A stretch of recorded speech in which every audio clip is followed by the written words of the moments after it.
Hello friends, welcome to our channel. तो friends, आज की वीडियो में हम एजुकेशन एंड सोसाइटी का जो एक हमारा टॉपिक है साक्षरता स्तर यानी लिटरेसी लेवल को हम पढ़ेंगे इस वीडियो में। ये हमारी एक सीरीज़ चल रही है जिसमें हम एजुकेशन एंड सोसाइटी के सभी जो चैप्टर है उसको कंप्लीट करेंगे। इसके अलावा हमारे इस चैनल पर डीएलएड से संबंधित सभी फाइलें और इन्फॉर्मेशन वगैरह उपलब्ध है। अगर आपने अभी तक हमारा चैनल सब्सक्राइब नहीं किया है तो सब्सक्राइब कर लीजिए। तो चलिए हम शुरू करते हैं। तो सबसे पहले यहाँ पर एक डेफिनेशन दी हुई है कोफी अन्नान के अनुसार।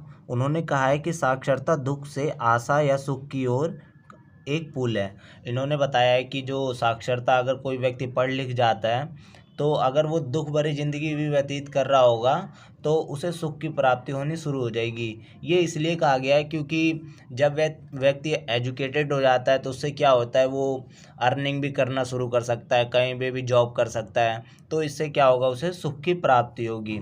इसके आगे यहाँ पर शब्दकोश के अनुसार साक्षरता का अर्थ पढ़ने व लिखने की क्षमता है।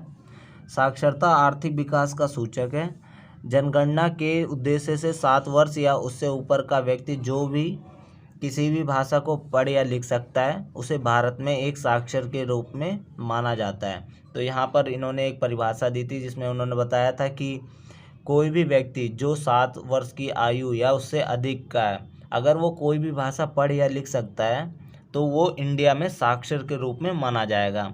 इसके बाद यहाँ पर दिया गया है स्वतंत्रता के पश्चात देश की निरक्षरता को दूर करने के लिए अनेक प्रयास किए गए।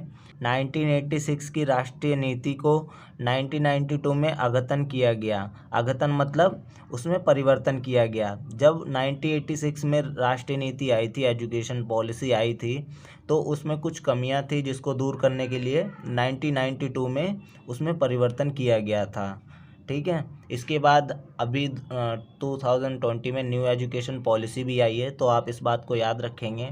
इससे रिलेटेड भी पेपर में क्वेश्चन आने के चांसेस हैं।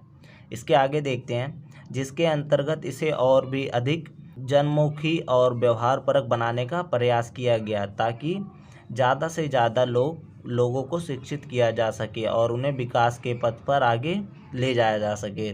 तो इसका उद्देश्य यही था कि ताकि ज़्यादा से ज़्यादा लोग एजुकेटेड हो सकें, और इसीलिए इसमें 1992 में परिवर्तन किया गया और 2020 में अभी करंट में इसमें परिवर्तन करके न्यू एजुकेशन पॉलिसी को लाया गया ताकि अधिक से अधिक लोग इसमें एजुकेटेड हो सके इसके थ्रू। इसके आगे देखते हैं,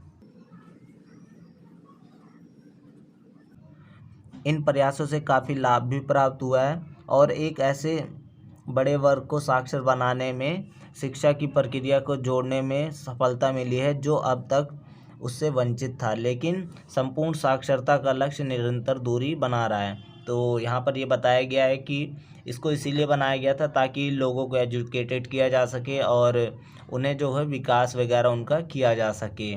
और इसमें काफ़ी जो वर्ग, अलग अलग वर्ग थे, उनको काफ़ी मतलब एजुकेटेड किया गया, लेकिन अभी भी क्या है, भारत में निरक्षरता अधिक है।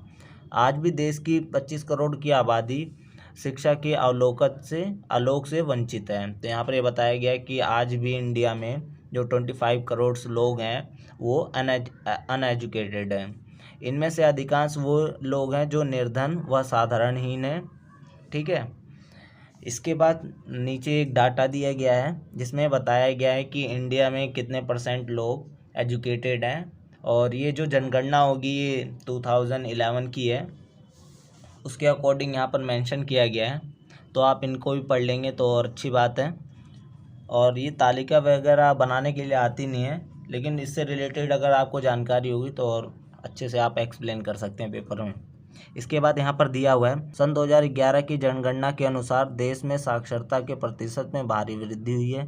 1951 में देश की कुल साक्षरता की दर लगभग 18% थी, जिसमें पुरुष की जो साक्षरता है लगभग 27% थी और महिलाओं की जो साक्षरता दर है वो 9% थी। ये बात हो रही है 1951 में। ठीक है। इसके बाद साक्षरता में हुई वृद्धि के परिणाम स्वरूप 2011 की जनगणना के अनुसार देश की कुल साक्षरता दर 74.04 है। ठीक है। और जिसमें पुरुष की साक्षरता जो है 82.14 है, मतलब 14 है, और महिलाओं की साक्षरता दर है 65.46% है। ठीक है। तो ये डाटा दिया हुआ है जिसमें बताया गया है कि जो 1951 में जो साक्षरता थी वो 18% थी, जिसमें पुरुष जो थे वो 27% एजुकेटेड थे और जो लेडीज़ थी, महिलाएं थी, वो 9% एजुकेटेड थी 1951 में। इसके बाद 2011 में जो साक्षरता है, लिटरेसी लेवल है, वो 74.04 थी और जिसमें से 82% जो थे लगभग वो मेल थे और 65% लगभग फीमेल थी। इसके बाद यहाँ पर ये डाटा तालिका दिखाया गया है।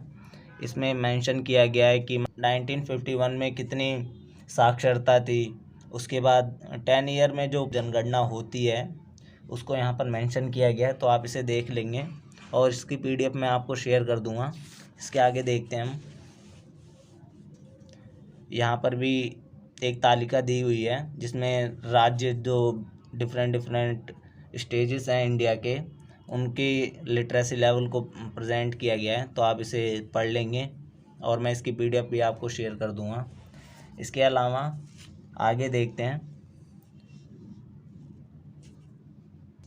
उपरोक्त आंकड़ों से यद्यपि यह स्पष्ट होता है कि स्वतंत्रता मिलने के पश्चात देश की जनता की सोच में परिवर्तन हुआ है और सरकार द्वारा किए गए प्रयासों के भी आश्चर्यजनक परिणाम निकले हैं। फिर भी आज देश की 25% जनसंख्या निरक्षर है और इसको साक्षर बनाने में अत्यंत आवश्यक है। इसके बिना हमारी संपूर्ण प्रगति एकांगी और प्रभावी नहीं होगी। तो यहाँ पर बताया गया है कि जब लोग एजुकेटेड होंगे तो देश का भी विकास होगा और जितने भी रूढ़िवादी विचारधाराएं हैं या रूढ़िवादी सोच है तो उनको भी इससे दूर किया जा सकता है और जो देश का विकास है वो एजुकेशन पे काफ़ी डिपेंड करती है। तो इसको आप ऐसे लिख सकते हैं पेपर में, और पेपर में जब क्वेश्चन आएगा इस तरह का तो आप सबसे पहले मीनिंग लिखेंगे, उसके बाद डेफिनेशन और उसके बाद इसके बारे में एक्सप्लेन कर सकते हैं आप। तो फ्रेंड्स, इसी के साथ हमारी वीडियो ख़त्म होती हुई, तो मिलते हैं अपनी नेक्स्ट वीडियो में। Thank you.